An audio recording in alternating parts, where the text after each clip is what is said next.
नमस्कार, मैं हूं मनोज मनु। एडिटर चॉइस में आपका स्वागत है। कहा जाता है कि बिना मांगे किसी को सलाह नहीं देनी चाहिए, लेकिन ये गलती कर दी पृथ्वीराज चौहान ने, जो कि कांग्रेस के नेता हैं और महाराष्ट्र के पूर्व मुख्यमंत्री हैं।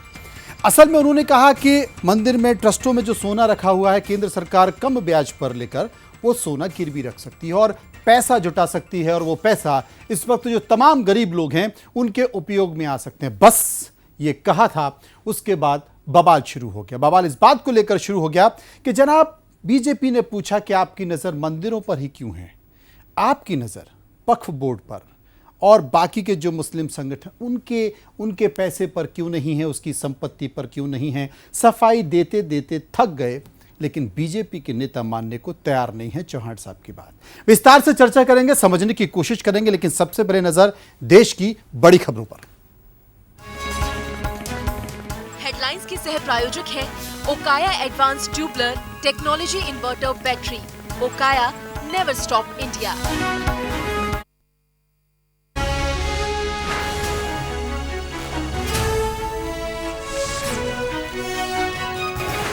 कृषि के बुनियादी ढांचे को मजबूत करने के लिए सरकार देगी 1 लाख करोड़। स्टोरेज और मार्केट से लेकर कानून में सुधार का ऐलान।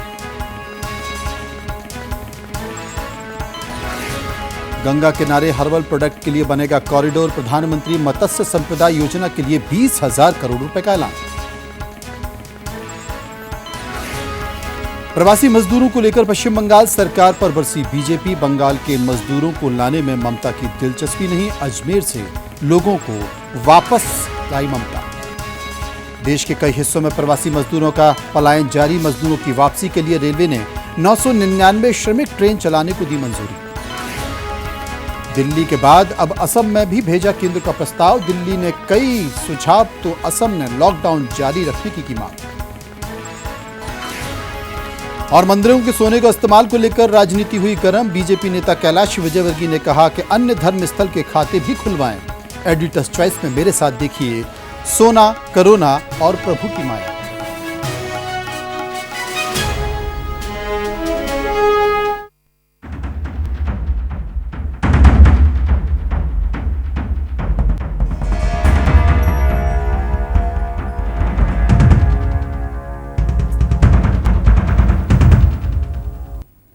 तो सोना, कोरोना और प्रभु के साथ नेताओं की माया। जी हां, एक बयान और उस बयान के बाद बवाल इस वक्त देखा जा रहा है। चारों तरफ इसकी चर्चा हो रही है। चर्चा इस बात को लेकर हो रही है कि कांग्रेस सुधरेगी नहीं। बीजेपी कुछ इसी तरह की बातें कर रही है कि कोरोना की बात में भी यहां पर वो मजहब को लेकर आ रही है, धर्म को लेकर आ रही है। और जैसा कि मैंने आपको बताया कि पृथ्वीराज चौहान के बयान, वो बयान जो कि तमाम जो ट्रस्ट हैं उनके पैसे से जुड़ा हुआ है, वो बयान जो मंदिरों में रखे हुए सोने से जुड़ा हुआ है, जिसके बारे में क्या कहा गया है कि मंदिर और धार्मिक ट्रस्टों में जो सोना रखा है उसकी कीमत वर्ल्ड गोल्ड काउंसिल के अनुसार कम से कम $1 ट्रिलियन है। सरकार को इस सोने को तुरंत इस्तेमाल करना चाहिए। इस आपातकालीन स्थिति में सोने को कम ब्याज दर पर सोने के बॉन्ड के माध्यम से उधार लिया जा सकता है।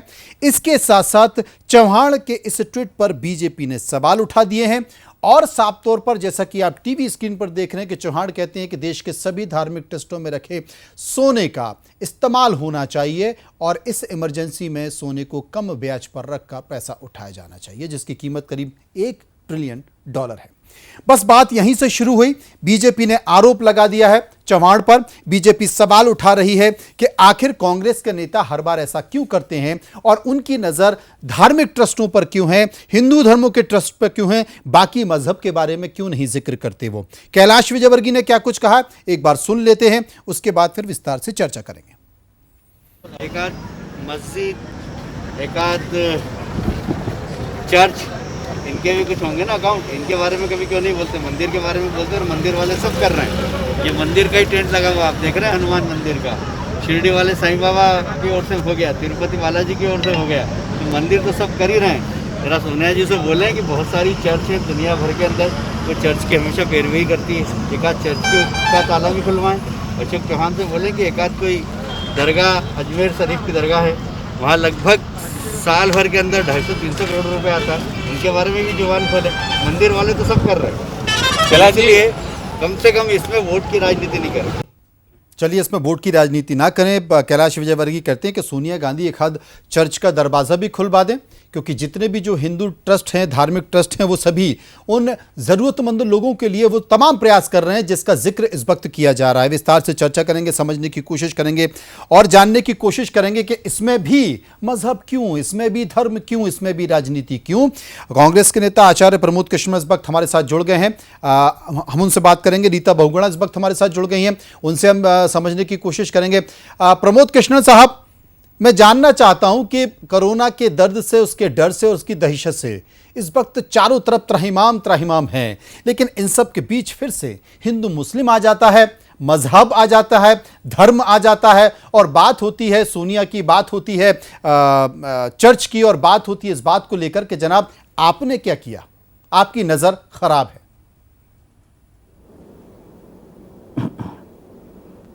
देखिए मनोज जी, राष्ट्र जब संकट में होता है, जब इस देश पे संकट आया है, तो पहले भी ऋषि मुनि महात्माओं ने, संतों ने, आश्रमों ने, ट्रस्ट ने, मठों ने, मंदिरों ने आगे बढ़ कर के भारत में हर संकट का सामना किया है, मदद की है, आज भी कर रहे हैं। जिस योग्य जो है यथासंभव वो सहायता कर रहा है और करनी भी चाहिए, राष्ट्र सबसे ऊपर है। लेकिन जहाँ तक सवाल है पृथ्वीराज चौहान जी के बयान का, तो पृथ्वीराज चौहान जी का जो बयान है ये मेरी समझ से परे है। पहली बात तो यह है कि सरकार ने उनसे मांग नहीं की है।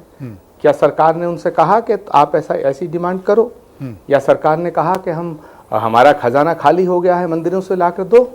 तो मुझे लगता है कि एक तो उनसे किसी ने कुछ कहा नहीं है, फिर भी उन्होंने कहा है। तो मैं इस पे इतना ही कहना चाहूंगा कि कांग्रेस पार्टी के अंदर कुछ ऐसे नेता हैं जैसे पौरुष के हाथी नहीं होते, वो शत्रु पक्ष में कम हमला करते हैं, उसका नुकसान ज्यादा करते हैं, अपना नुकसान ज्यादा करते हैं जी। तो पृथ्वीराज चौहान जी के बयान से मैं कतई सहमत नहीं हूं। और अगर पृथ्वीराज चौहान जी को ऐसा लगता है, मैं बिल्कुल कांग्रेस पार्टी का समर्थन भी करता हूं, कांग्रेस पार्टी का साथ दे रहा हूं और कांग्रेस पार्टी के साथ हूं, लेकिन मैं उनके इस बयान से कतई सहमत नहीं हूं।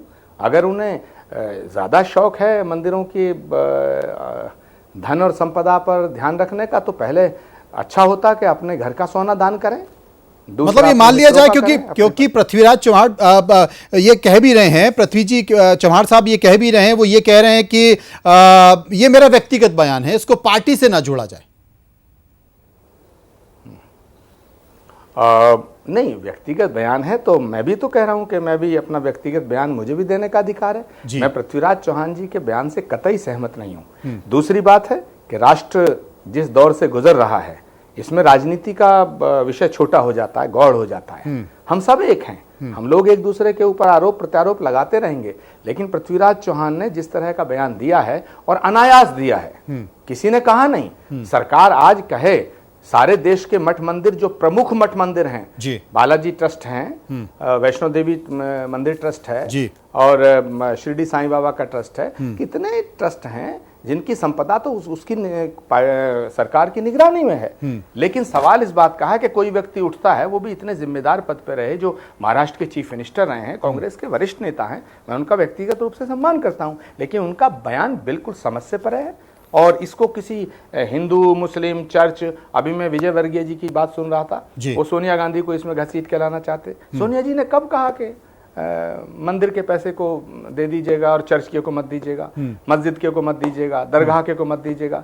मुझे तो एक अजीब सी स्थिति उत्पन्न हो रही है, जिस पे मैं इतना ही कहना चाहूंगा कि इसका राजनीतिकरण नहीं करना चाहिए और पृथ्वीराज चौहान जी के बयान को कतई उसकी सराहना भी नहीं की जानी चाहिए और उसका समर्थन भी नहीं किया जाना जी। उसकी सराहना भी नहीं की जानी चाहिए और उसका समर्थन भी नहीं किया जाना चाहिए। लेकिन रीता बहुगुणा जी, एक चीज मैं आपसे पूछना चाहता हूं, क्योंकि यह पहली बार नहीं है किसी कांग्रेस के नेता का बयान, ऐसे कई बार इसी तरह के बयान आते हैं और बाद में कांग्रेस पार्टी पल्ला झाड़ लेती है कि हमारा इससे कोई लेना देना नहीं है, क्योंकि उसे लगता है कि इस मसले पर जितनी ज्यादा चर्चा होगी पार्टी की उतनी ही फजीयत होगी, और शायद इस मसले पर भी कुछ इसी तरह से हो रहा है।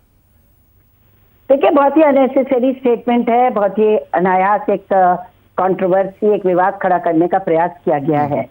और ऐसे वक्त पर जब पूरा विश्व भारत की लीडरशिप को, नेतृत्व को सराह रहा है, जब ये कहा जा रहा है कि सब इकोनॉमीज बढ़ा रही हैं और भारत आगे बढ़ने की कोशिश कर रहा है, 20 लाख करोड़ की जब हम पैकेज दे रहे हैं अपनी इकोनॉमी को, अपनी अर्थव्यवस्था को सुदृढ़ करने के लिए, तो प्रधानमंत्री को मालूम है कि इकोनॉमी को कैसे ठीक करेंगे। ऐसे समय पर आप इस तरह का बयान दें तो इसके दो पहलू हैं। पहला तो आ जाता है एडमिनिस्ट्रेटिव पहलू। अब आप मुख्यमंत्री रहे हैं, आप जब कोई घोषणा करते थे तो आपको मालूम होता था कि आप धन कहां से लाएंगे। अब जब प्रधानमंत्री जी ने पैकेज दिया है, बड़े बड़े वित्त शास्त्रियों से बात करके, अपने कैबिनेट से बात करके, नो वो जानते हैं कि हम पैसा कहां से लाएंगे। आपको क्या चिंता है उसके बारे में। दूसरी बात है व्यक्तिगत, ये भावनाओं का विषय है। देखिए धर्म बहुत ही भावनात्मक पहलू होता है जीवन का, किसी भी धर्म का हो, ये भावनात्मक होता है। और ऐसे समय पर आप ये कहें कि सारे मंदिरों का या सारे मस्जिदों का या सारे गिरजाघरों का पैसा एक्वायर कर लो, अरे जब जरूरत पड़ेगी राष्ट्र खुद ही समर्पित कर देता है, मांगने की जरूरत नहीं पड़ती है। प्रधानमंत्री जी इतने साउंड है इकोनॉमिक अफेयर्स में, आर्थिक विषयों में, कि मुझे लगता है जानबूझ के कांग्रेस को कुछ मिल नहीं रहा है। 20 लाख करोड़ का पैकेज आ गया था तो कह दिया कि मंदिरों का धन ले लो।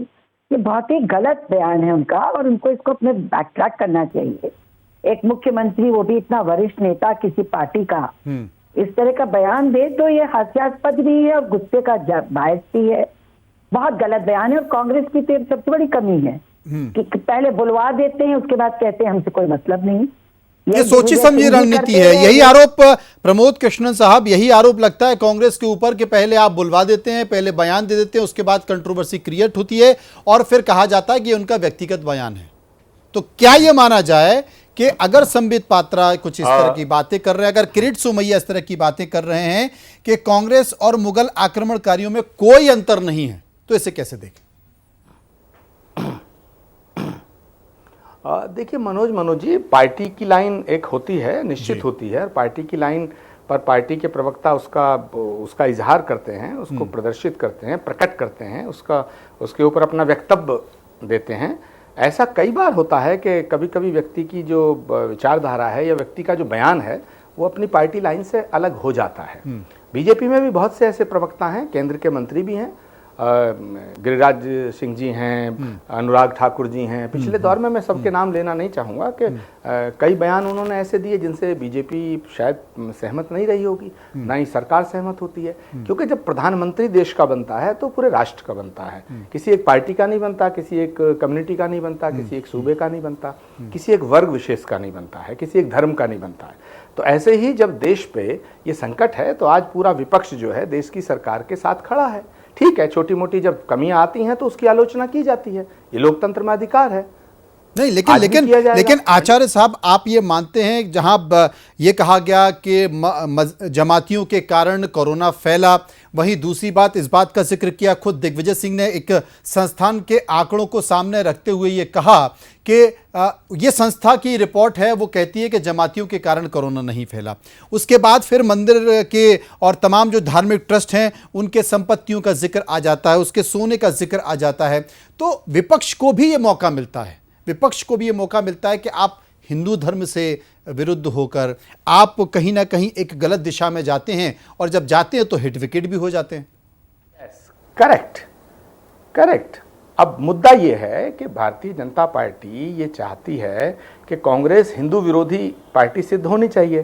कांग्रेस हिंदू संतों के विरोध में है, कांग्रेस मंदिरों के विरोध में है, ये एक अलग विषय हो सकता है, ये पॉलिटिकली टारगेट हो सकता है। बट मैं जहां तक महसूस करता हूं, कांग्रेस पार्टी हिंदू धर्म के ना विरोध में है, ना मुस्लिम इस्लाम धर्म के विरोध में है। कांग्रेस सर्व धर्मों का सम्मान करती है। रीता जी भी, आदरणीय रीता बहुगुणा जोशी जी आपके टीवी चैनल पे हैं, अभी कहीं से लाइव हो रही हैं, उन्होंने अभी कहा कि कांग्रेस की ये आदत है। कांग्रेस पार्टी में आप भी, आपका पूरा परिवार जुड़ा रहा है, माना कि आप विचारधारा से अलग हुई, कोई कारण रहा होगा, आप आज भाजपा के साथ हैं।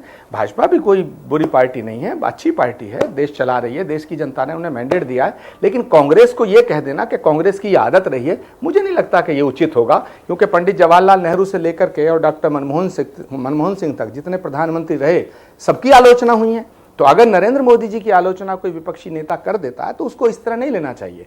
जहां तक सवाल है पृथ्वीराज चौहान जी के बयान का, मैंने बिल्कुल कंडेम किया है, दिल खोल के कंडेम किया है, मैं उसका समर्थन नहीं करता। ये बड़ी बात है रीता बहुगुणा, ये बड़ी बात है क्योंकि कोई भी कांग्रेस का नेता पृथ्वीराज चौहान के बयान का समर्थन नहीं कर रहा है और वो ये कह रहा है कि ये इनका व्यक्तिगत मामला है। बावजूद इसके पूरी कांग्रेस, क्योंकि ये पहला मुद्दा नहीं है, जब भी इस तरह का कोई छोटा सा भी बयान आता है तो कांग्रेसियों की तुलना पाकिस्तान से कर दी जाती है, कांग्रेसियों की तुलना मुगल के लोगों से कर दी जाती है, मुगल काल से कर दी जाती है, और एक तरह से सारे कांग्रेसियों को देशद्रोही बना दिया जाता है। ये भी तो ठीक नहीं है ना। आप कहीं ना कहीं एक प्रोपेगेंडा क्रिएट कर रहे हैं इतने संवेदनशील मामले में। देखिए, पहले बात तो जवाब मैं ये देना चाहती हूँ आचार्य प्रमोद जी को कि जो मैंने कहा आदत है कि जिस शख्स ने 10-24 साल कांग्रेस में बिताए हों और जिसने उसको अंदर से बहुत अच्छे से देखा हो, तो वो ये बात कह सकता है कि इस तरह की जब बयानबाजी होती है तो थर से पल्ला झाड़ा जाता है और कार्रवाई कोई नहीं होती, निंदा नहीं होती बयान की निंदा तो हो जाती कि भाई बिल्कुल गलत बयान है ये, हम इससे सहमत नहीं हैं। जब भी कोई ऐसा बयान आता है जो गलत होता है तो भारतीय जनता पार्टी के अध्यक्ष कहते हैं कि गलत बयान है, हम इससे सहमत नहीं है, ये गलत है, उसकी निंदा भी होती है, अपॉलॉजी भी ली जाती है। अक्सर बड़े बड़े नेताओं से भाजपा के क्षमा याचना भी करवाई गई है, सदन के अंदर भी करवाई गई है। तो ये बात अलग हो गई। अब दूसरी बात आ जाती है, आपने कहा, अब देखिए जैसे धारा 370 पर जब विरोध किया कांग्रेस से खड़े होकर और जो बातें जिस तरह के भाषण उस तरफ से आए, आप बताइए, उस पर आलोचना तो होनी थी। 370 का जिस तरह से कश्मीर में जिस तरह से उसको प्रोट्रेट किया गया, अन्याय हो रहा है, अत्याचार हो रहा है, मारे जा रहे हैं मुसलमान, तो आप जब माइनॉरिटी के लिए बहुत ज्यादा बढ़कर बोलेंगे तो रिएक्शन फिर होगा। आप नेशनल इश्यूज को भी नहीं छोड़ते हैं, तो थोड़ा संतुलित होना चाहिए। आप मुझे बताइए, बुरे से बुरे राजा ने भी कभी किसी मंदिर को लूटा नहीं जो हिंदू राजा था। आज आप कह रहे सारे संपत्ति उसकी जब्त कर लो, अभी सरकार को चाहिए होगी खुद ही मांग लेगी उनसे। जैसा आचार्य प्रमोद जी ने कहा कि सब जगह रिसीवर्स बैठे हुए हैं, गवर्नमेंट कस्टोडियन है, तो जब इस तरह की बात है तो एक chief minister, ex chief minister, देखिए आचार्य प्रमोद जी कुछ कह दें, मैं कुछ कह दूं, ये बात अलग हो जाती है, पर एक एक्स चीफ मिनिस्टर जो वर्किंग कमेटी का मेंबर भी रहा हो, जो पूरे राष्ट्र में जिसकी इतनी बड़ी उसकी इमेज रही हो, उसके मुख से इस तरह का बयान निकलना निंदनीय है। और इसके निंदा पार्टी को करनी चाहिए थी, पर पार्टी करती नहीं, इसीलिए तो कांग्रेस जहां पर है वहां पहुंच गई है। ये बड़ा सवाल है। अब प्रमोद कृष्ण साहब, एक सवाल मैं पूछना चाहता हूं, ये जो ज्ञानदूत परियोजना है ना कांग्रेस में, कभी पृथ्वीराज चौहान तो कभी जयराम रमेश तो कभी मणिशंकर अय्यर, ये जो ज्ञानदूत परियोजना है कांग्रेस की, इनके ज्ञान से कांग्रेस में बड़ा संकट खड़ा हो गया है। और भले ही कांग्रेस अपने आप को किनारा कर लेती है, लेकिन पार्टी को डुबोने में ये कोई कसर छोड़ते नहीं है।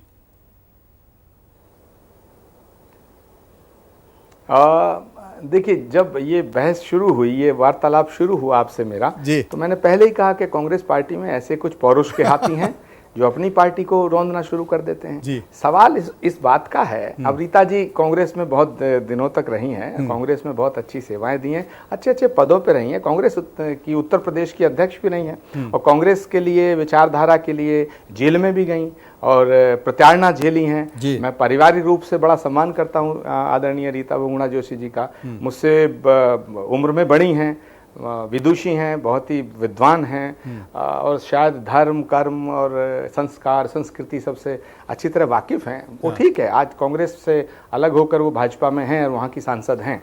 और वैचारिक रूप से हम एक दूसरे के विरोध में हैं, लेकिन जहाँ राष्ट्र का सवाल आएगा तो हम तो अपना विरोध खत्म कर देंगे, विरोध छोटा हो जाता है। ऐसे ही मेरा निवेदन है रीता बहुगुणा जोशी से भी कि मैं एक सवाल अगर उनसे कहूँ कि डॉक्टर रीता जी से कहूँ कि आप सच मायने में बताइए कि क्या कांग्रेस राष्ट्र विरोधी पार्टी है, क्या कांग्रेस हिंदू विरोधी पार्टी है, क्या कांग्रेस का इस देश के बनाने में, इस देश की आज़ादी में कोई योगदान नहीं रहा, तो मुझे लगता है कि आप भी शायद ये नहीं कह पाएंगी कि कांग्रेस पार्टी पाकिस्तानी है, तालिबानी सवाल है आपका, बड़ा महत्वपूर्ण सवाल है, जवाब दे दीजिए रीता जी। एक बहुत अच्छा एक सेइंग है पाकिस्तानी कि government should not only be just, it should appear to be just, दिखनी भी चाहिए। आप कैसे हैं वो आपके आचरण में परिलक्षित भी होना चाहिए। तो आपके आचरण में जो परिलक्षण आता है, आप कोई आपका कॉन्ट्रोवर्शियल बात करेंगे तो 100 तरफ से प्रतिक्रिया आएगी। जहां तक इन्होंने मेरी बात करी, मैं सब धर्मों का सम्मान करती हूँ, मैं सबको मानती हूँ, आप मेरी व्यक्तिगत बात मत करिए, लेकिन इस समय राष्ट्र हित सबसे महत्वपूर्ण है। जैसे आपने कहा राष्ट्र में अब कोरोना का वायरस चल रहा है, पूरे दुनिया में अर्थव्यवस्था चरमरा रही है। आप क्या संदेश देना चाहते हैं दुनिया को कि अगर हम सोना नहीं लेंगे, मंदिरों का इतनी बुरी हालत हो गई है कि मंदिरों का सोना भी हमको जब्त करना पड़ रहा है। ये आप मैसेज देना चाहते थे? राष्ट्र के हाथ में बात है क्या? पूरी दुनिया में जब जाएगा कि सरकार से डिमांड हो रही है कि तुम कितनी संपत्ति है मंदिरों की उसको जब्त करो, इसका मैसेज क्या हुआ कि द गवर्नमेंट, सरकार की अर्थव्यवस्था चरमरा गई। नहीं, जब्त करने की बात नहीं की थी, जब्त करने की बात नहीं की थी, मतलब ले लीजिए, अक्वायर कर लीजिए। उन्होंने अक्वायर वर्ड यूज किया है। अक्वायर की जो भी हिंदी होती हो आप देख लीजिए। इट शुड बी अक्वायर्ड, ले लेना चाहिए। अक्वायर मतलब ले लेना चाहिए। रिक्वेस्ट नहीं कहा है कि उनसे रिक्वेस्ट करिए कि वो डोनेट कर दे कम ब्याज पे। It should be acquired. Acquired means it should be taken over.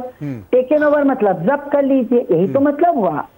लेकिन मैसेज क्या गया? मैं आपसे एक सवाल पूछती हूँ प्रमोद जी, आप तो बहुत बड़े विद्वान भी हैं, आप संत भी हैं, कि इसका मैसेज वर्ल्ड में क्या गया कि Indian economy is under shamble, बुरी हालत में है, कि सरकार को एडवाइस कर रहे हैं लोग कि तुम अब हमारा सोना, इनका भी सोना ले लो। ऐसे नहीं होता। पब्लिक इमेज आपको बना के रखनी पड़ती है, नेशनल इमेज बनानी पड़ती है। और आचार्य साहब ठीक बात है, रीता जी सही कह रही हैं कि अगर आपको ये लिखना ही था तो उसमें आप चर्च का जिक्र कर देते, उसमें आप जो तमाम मस्जिद हैं, जो तमाम वक्फ बोर्ड हैं, उनका जिक्र कर देते, तो किसी से रिलेटेड नहीं होता और ये बवाल खड़ा नहीं होता। ये संदेश नहीं जाता कि आप सिर्फ एक ही धर्म को टारगेट कर रहे हैं।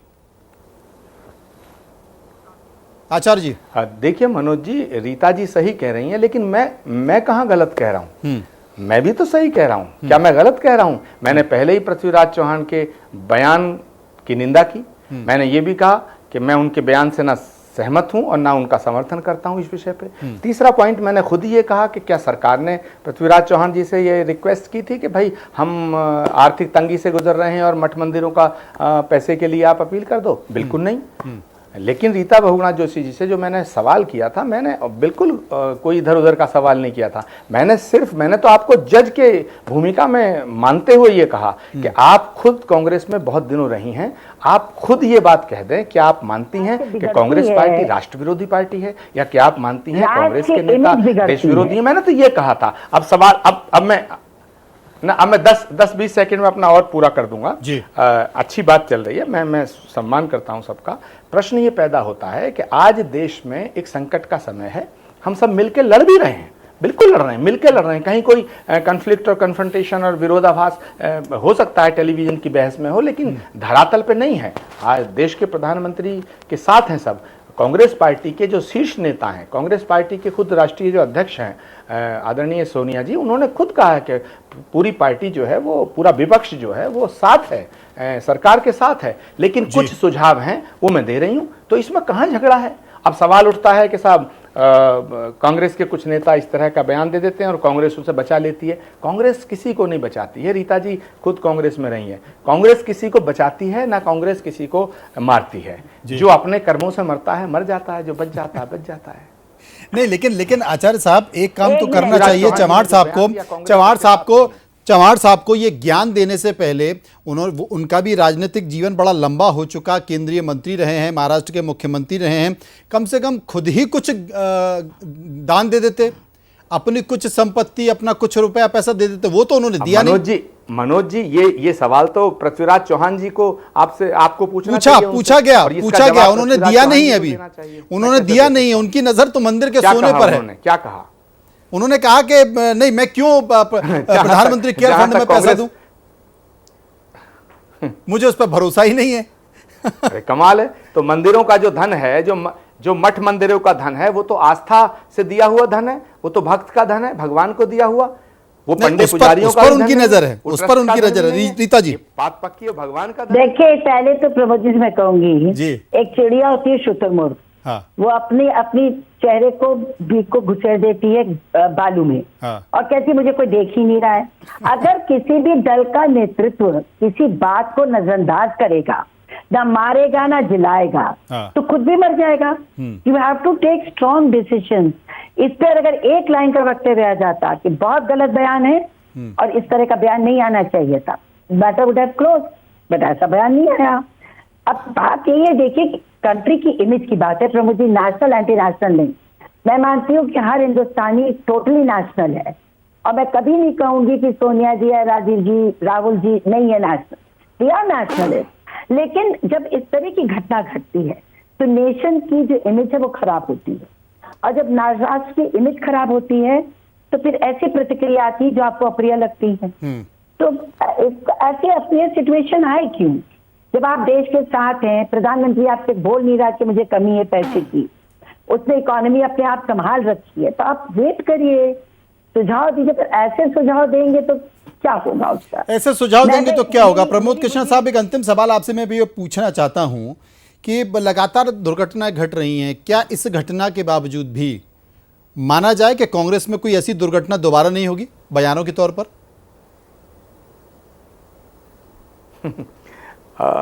देखिए, इसको आप दुर्घटना घटना, ये कांग्रेस पार्टी जो है जी, बहुत लंबा, इसका बड़ा पुराना इतिहास है। इसमें नाना प्रकार के विचारों के लोग भी शामिल हैं, अपने अपने मत रखते हैं, फिर भी कांग्रेस की जो मुख्य धारा है उसमें मिले हुए हैं, उसमें चलते रहते हैं। जहां तक सवाल है, अभी रीता जी जो कह रही थी, मैं सहमत हूँ रीता जी से इस बात के लिए, बिल्कुल सहमत हूँ। बहुत मैं उनका आभार व्यक्त करना चाहूंगा कि उन्होंने ये बात खुले हृदय से स्वीकारी। बीजेपी का शायद और कोई प्रवक्ता होता तो पता नहीं इस बात पे कन्नी काट जाता। उन्होंने स्पष्ट रूप से कहा कि मैं ये नहीं कहती हूँ कि सोनिया जी एंटी नेशन हो सकती हैं या राहुल जी एंटी नेशन हो सकते हैं या कांग्रेस पार्टी या कोई विपक्ष की पार्टी एंटी नेशन हो सकती है। मैं उनके इस वक्तव्य का सम्मान करता हूँ, उनका आभारी हूँ इस बात के लिए, साफ गोई से उन्होंने बात की। लेकिन मैं ये कहना चाह रहा हूं कि ये बात ठीक है कि अगर कांग्रेस पार्टी के किसी अधिकृत व्यक्ति का ये बयान आता कि हम पृथ्वीराज चौहान के बयान से सहमत नहीं है, भाई आचार्य प्रमोद कृष्णम का बयान तो मेरा भी निजी बयान है ना, पृथ्वीराज चौहान जी ने निजी बयान दिया तो मैंने भी उनका निजी खंडन कर दिया, पर कांग्रेस पार्टी का अधिकृत एक स्टेटमेंट आ जाता तो वो और अच्छा होता, पर नहीं आया। अब ये तो कांग्रेस पार्टी का नेतृत्व इस पे चिंतन करना चाहिए, चिंतन करना चाहिए कि ऐसे लोगों का क्या किया जाए, ऐसे ज्ञानदूत परियोजनाओं का क्या किया जाए कि हर बार कोई ऐसी स्थिति होती है, क्योंकि इसके पहले कभी नहीं होता था कि इस तरह के बयान जब जुड़े हुए आते हों तो सीधे कांग्रेस के नेताओं को, कांग्रेस की पार्टी को, कांग्रेस के बड़े नेताओं को पाकिस्तान से और राष्ट्र विरोधी करार दिया जाए। लेकिन अब हर बयान में, हर घटना में इस तरह का जिक्र होता है, तो शायद दुर्घटना से देर भली संभल के चलना चाहिए। बहुत बहुत शुक्रिया करेंगे आचार्य साहब का, शुक्रिया हम करेंगे रीता बहुगुणा जी का जो इस पूरी चर्चा में हमारे साथ बनी रही। फिलहाल एडिटर चॉइस में मनोज मनु के साथ इतना ही, बाकी खबरों के लिए आप चलते रहिए सारा समय के साथ। सारा